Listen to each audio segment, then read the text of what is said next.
Assalamualaikum warahmatullahi wabarakatuh. Salam sejahtera untuk kita semua.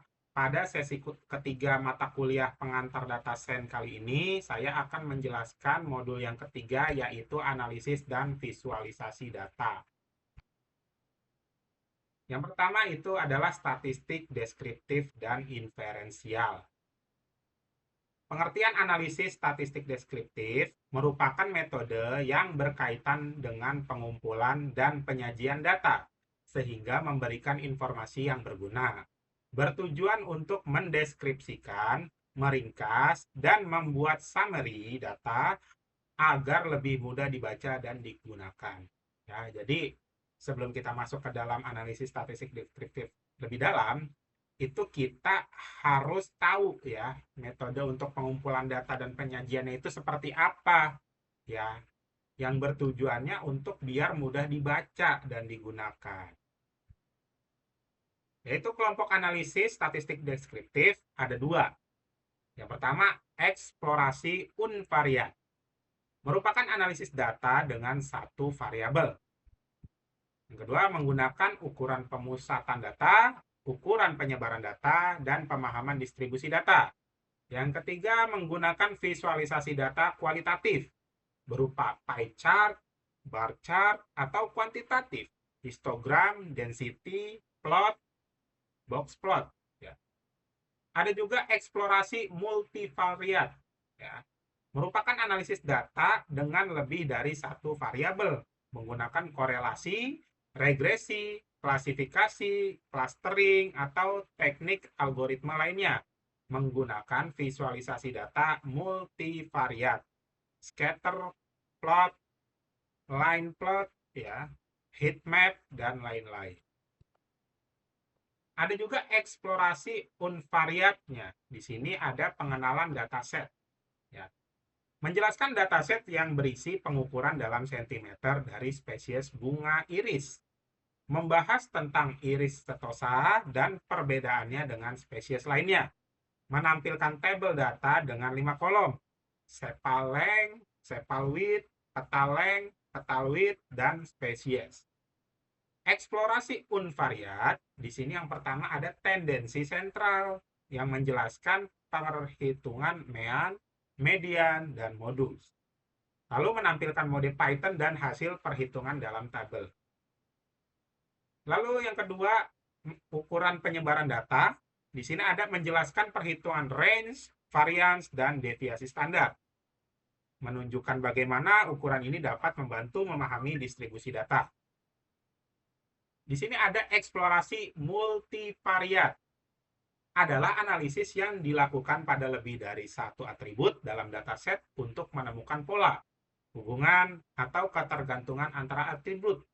Beberapa teknik eksplorasi multivariat yang dapat digunakan untuk dataset iris adalah matriks kolerasi, ya, matriks pencar, dan analisis komponen utama PCA. Ya.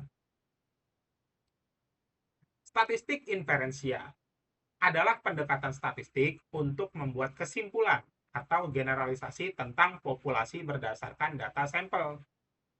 Nah, ada teori probabilitas. Adalah dasar dari statistik inferensial. Secara teori probabilitas membantu kita mengukur ketidakpastian dan mengambil keputusan. 3 teori probabilitas, Laplace, frekuensi, dan Bayesian atau subjektif. Laplace adalah semua kejadian memiliki peluang sama.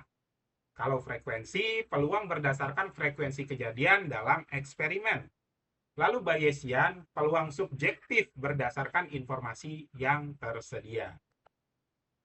Di sini ada statistik inferensial lanjutan, di mana ada sampling adalah proses memiliki sebagian data dari populasi untuk mewakili keseluruhan populasi.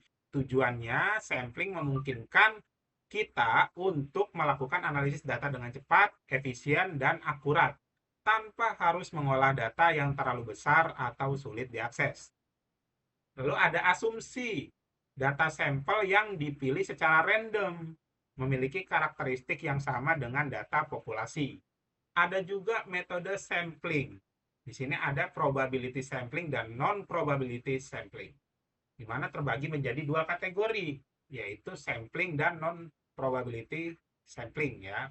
Probability sampling, metode sampling yang memberikan peluang yang sama kepada setiap anggota populasi untuk terpilih sebagai sampel. Contoh simple random, systematic stratified, dan clustering sampling. Lalu ada non-probability sampling, adalah metode sampling yang tidak memberikan peluang yang sama kepada setiap anggota populasi untuk terpilih sebagai sampel. Contoh, convenience, purposive, kuota, dan snowball sampling. Nah, ada juga penentuan jumlah sampel. Salah satu hal penting dalam sampling adalah menentukan jumlah sampel yang cukup untuk mewakili populasi. Jumlah sampel yang terlalu kecil dapat menyebabkan bias dan kesalahan. Sedangkan jumlah sampel yang terlalu besar dapat menyebabkan pemborosan waktu dan sumber daya. Beberapa faktor yang mempengaruhi penentuan jumlah sampel adalah tingkat kepercayaan, margin of error, variance, dan ukuran populasi. Lalu ada distribusi probabilitas.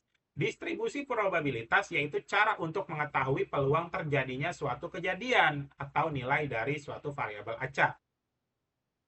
Ada juga distribusi probabilitas dibagi menjadi dua jenis, yaitu parametris dan non-parametris.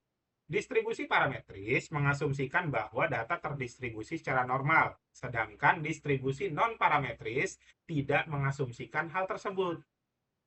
Ada juga distribusi probabilitas, digunakan untuk menemukan pola yang terkandung dalam data seperti rata-rata, standar deviasi, modus median, dan sebagainya. Distribusi parametris ditentukan oleh parameter yang menggambarkan bentuk dan karakteristik dari distribusi tersebut, seperti mean dan variance. Ada uji hipotesis. Hipotesis adalah kesimpulan tentatif, teori, atau proposi sementara yang dianggap benar, dan kebenaran tersebut masih harus dibuktikan melalui penilaian. Uji hipotesis dilakukan dengan menyatakan hipotesis 0, H0, dan hipotesis alternatif ya, berupa H terseterusnya, H1, H2, dan seterusnya. Hipotesis 0 adalah pernyataan negatif yang diasumsikan benar. Hipotesis alternatif adalah pernyataan positif yang diasumsikan benar. Ya. Uji hipotesis menggunakan teori probabilitas untuk menentukan apakah data sampel mendukung atau menolak hipotesis 0. Jika data sampel berbeda secara signifikan dengan hipotesis 0, maka hipotesis 0 ditolak dan hipotesis alternatif diterima. Ada uji hipotesis lanjutan. Uji hipotesis memiliki dua tipe, yaitu satu arah, one-tailed, atau uji dua arah, two-tailed. Ya, uji satu arah digunakan jika hipotesis alternatif memiliki arah tertentu, misalnya lebih besar atau lebih kecil dari hipotesis 0. Uji dua arah digunakan jika hipotesis alternatif tidak memiliki arah tertentu, hanya berbeda dengan hipotesis 0. Lalu ada uji hipotesis memiliki kemungkinan untuk membuat kesalahan dalam menarik kesimpulan, yaitu kesalahan tipe 1 dan tipe 2. Kesalahan tipe 1 adalah menolak hipotesis 0 padahal semuanya benar. Kesalahan tipe 2 adalah menerima hipotesis 0 padahal semuanya salah. Nah, di sini ada tipe uji hipotesis ya. Kalian bisa lihat tabelnya di contoh jenis kalimat hipotesis dan jenis uji yang digunakan. Ada H0 dan H1 berupa di uji pihak kanan, uji pihak kiri, dan uji dua pihak. Di mana ada metodenya di sini secara deskriptif, asosiatif, dan komparatif. Ya, kalian bisa lihat. Lalu di sini ada uji parametris dan non-parametris. Uji parametris berkaitan dengan data sampel yang mengikuti distribusi tertentu, sedangkan uji non-parametris tidak bergantung pada asumsi distribusi tertentu. Uji parametris adalah uji yang dilakukan berdasarkan data sampel yang mengikuti suatu pendekatan statistik inferensial atau analisis menggunakan indeks atau indikatif atau skala rasio. Uji parametris memiliki asumsi bahwa data terdistribusi normal, sampel dipilih secara random, memiliki hubungan linear, dan data bersifat homogen. Uji non-parametris adalah uji yang dilakukan berdasarkan data sampel yang tidak mengikuti pendekatan statistik inferensial atau analisis menggunakan secara skala normal atau ordinal. Uji non-parametris tidak memiliki asumsi tentang distribusi data sehingga lebih fleksibel dan mudah digunakan. Uji parametris dan non-parametris lainnya memiliki kelebihan dan kekurangan masing-masing, yaitu uji parametris lebih akurat, sensitif, dan efisien, tetapi memerlukan syarat dan asumsi yang ketat. Uji non-parametris lebih sederhana, tidak memerlukan syarat dan asumsi yang ketat, tetapi kurang akurat, sensitif, dan efisien. Uji parametris dan non-parametris memiliki metode yang berbeda-beda sesuai dengan jenis data dan tujuan penelitian. Contohnya dari uji parametris adalah t-test, ANOVA, dan regresi.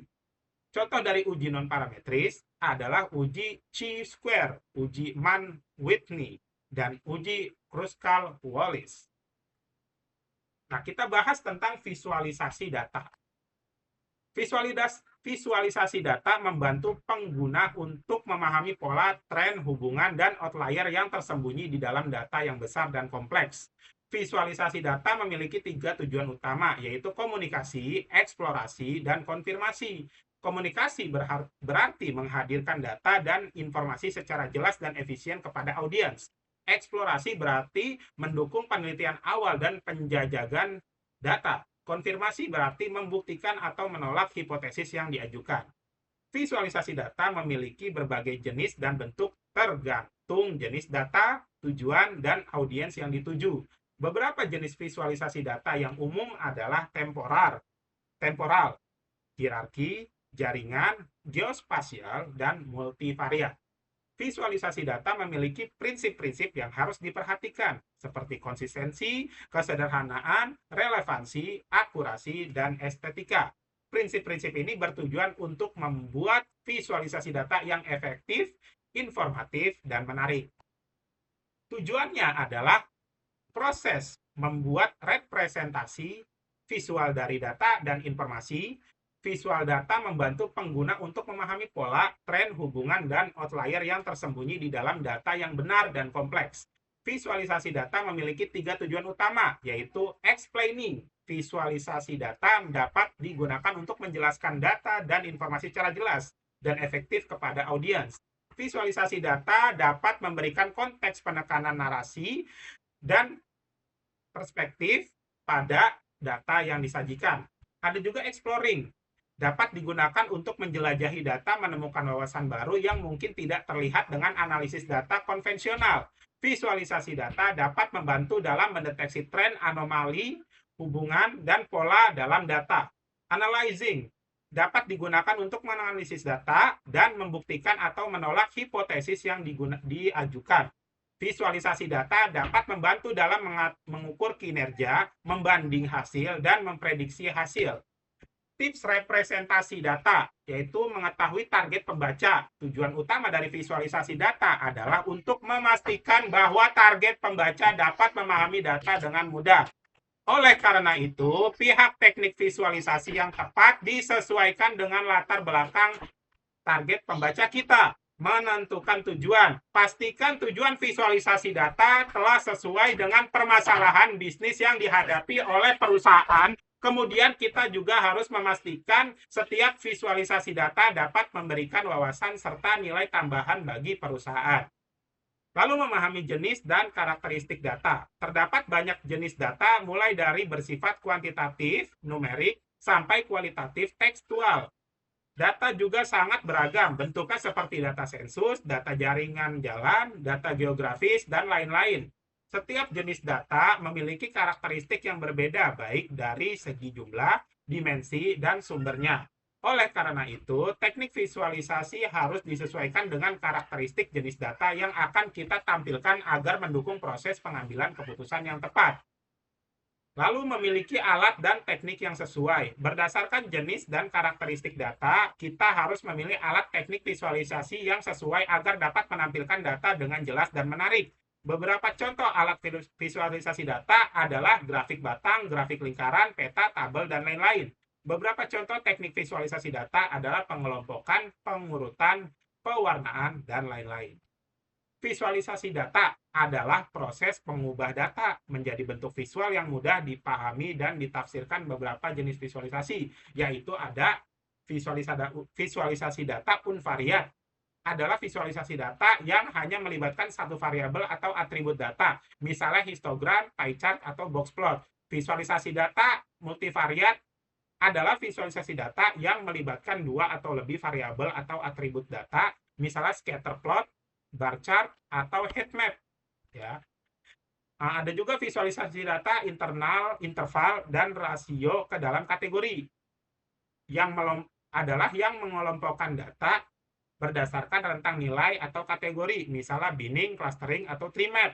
Visualisasi data kuantitatif versus visualisasi data kualitatif adalah visualisasi data yang membedakan antara data yang bersifat numerik atau angka, kuantitatif, dan data yang bersifat kategorik atau teks kualitatif, misalnya line chart, word cloud, atau radar chart. Lalu ada visualisasi data tiga dimensi, yang menampilkan data dalam tiga dimensi ruang, yaitu panjang, lebar, dan tinggi. Misalnya bubble chart, surface plot, atau 3D map. Lalu ada visualisasi data deret, waktu, time series, yang menampilkan data dalam urutan waktu atau kronologis, misalnya line chart, area chart, atau candlestick chart. Lalu ada visualisasi data statis versus dinamis. Ya. Adalah yang membedakan antara data yang tetap atau tidak berubah, statis, ya, dan data yang berubah-berubah atau bergerak, dinamis, misalnya static chart, animated chart, atau interactive chart. Ya, terima kasih, itu saja yang bisa saya sampaikan di modul 3 hari ini. Kurang lebihnya mohon maaf. Wabillahi taufiq wal hidayah. Wassalamualaikum warahmatullahi wabarakatuh. Salam sejahtera untuk kita semua.